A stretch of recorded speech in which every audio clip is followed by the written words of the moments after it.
फेरि पनि नेपाली विद्यार्थी चाहिँ भारतको केआईटी कलेजमा झुन्डिएको अवस्थामा फेला परेको छन्। योभन्दा पहिला पनि सेम कलेजमा, सेम केआईटी कलेजमा चाहिँ प्रकृति लम्साल चाहिँ आफ्नो कोठामा झुन्डिएको अवस्थामा फेला परेको थिइन्।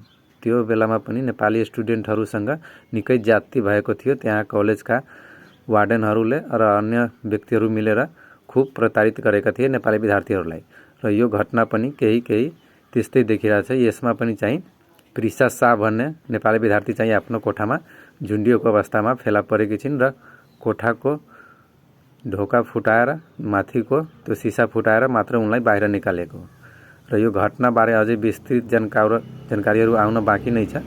त्यसबारे हामी प्रतीक्षा गर्छौँ।